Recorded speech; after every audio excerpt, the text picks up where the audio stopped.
All right, what up, man? And anybody remember the era of the drive-by green light on the? Remember those days? Anybody remember the peace treaty days? All right, I'm gonna start with the peace treaty days. This was like a pivotal era for me and my homies, as we were in the middle, kind of like transitioning, early stages of tag banging, the gang banging, Southsider shit. And I remember we had multiple football games with old Tiger beef. I believe we had. I think we went 2-1. We losing the MCA, which later they got into Mid City, and we won the first two. Well, I won't say who we played against. After that, there was some fights on two of them. There were some fights to settle some beefs, which some one-on-ones. Um, you know, I think we went about even in one of them, and the other one, I think we kind of maybe tipped the scale. I went second. I think from what all accounts, I kind of won that one, but I did, use the old grapple, get him on the ground. And one of my early fights, I lost in junior high. A younger, smaller dude got me in a headlock and being, I remember learning from that. Kind of what I did when it was getting a little too close and shit. Um, and so yeah, that was interesting. I remember there being some shots fired during peace treaty time. I'm sure anybody who watches this video, I'm pretty sure you guys heard, or even maybe your neighborhoods got into some shots fired around the peace treaty time. Dude, I could. What was it? 93 maybe. I'm talking about the South Side. I know there was one in 92, but for homies, I think it was 93, 94. I can only speak for the area I grew up in on the west side. So I don't know about other areas, but I know that there were some incidents, which really goes into like around the time there was you got caught doing a drive-by. There was a green light on your hood. I remember that was going around. That's common knowledge. That's all over the place. That's nothing new. All of us that grew up in that time experienced it. When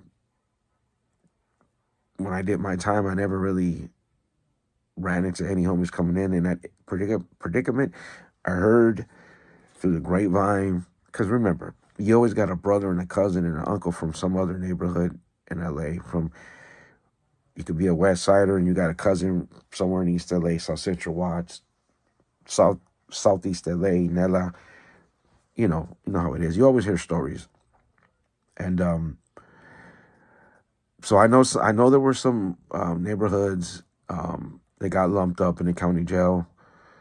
Everybody knows what they had to do to get it off. So I've heard of a story of bystanders taking bullets. The folklore, old wives tell story that I heard somewhere in South Los Angeles, maybe Huntington Park, around that area, maybe Southgate, I don't know. A young girl, thankfully survived, but took a bullet in the leg. There was really no damage, but that little girl, I don't know, family could have been gang related, so it kind of like caused a thing. The next thing you know, green light on your neighborhood if you get caught with a drive-by. And you know what it is with that. You know what all repercussions that come with it. You know what needs to be done. I think that was a good rule. Actually, it kind of cut shit in half. Now you had to be gangster. If you were really about it, you had to run up on your enemigos at the time. And but I don't think you got to be brave to shoot a gun, man. We know this, bro. And I'm not really glorifying any of it. This is the era that I grew up in. The peace treaty. Yeah, we had a lot of fights, man, with MCAs that really got into Mid City. There was a comment that somebody left a while back on one of my videos that a bit younger than me. He said he grew up in the Queen Anne Park. He played baseball at Queen Anne Park. I played baseball at Queen Anne Park. And those were all fights, right? You know, it got worse later, and that sucks. But you know, that's part of that life. Um, so just to recap, I do remember there being some incidents, some shots fired during, and you know what, bro, I kind of heard around LA too, the grapevine. It might have been, I think, tag bangers that were fully going, you know, Southsider were kind of getting into some shit. Then it just stopped after that. Um, Other parts of LA stopped real quick. Um, that kind of happened, but just a bunch of fights, old Tiger beef during the peace treaty, but there were shots fired. And you know the drive-by situation, green light. mm, Our hood, we were good. You know, they didn't have to go through that. Um, but that was legit. I think that changed game banging, right? I do remember things kind of got different after that. Now there were consequences, which makes sense. I mean, you know, it takes, you live that life. It sucks. Civilians, it happens, right?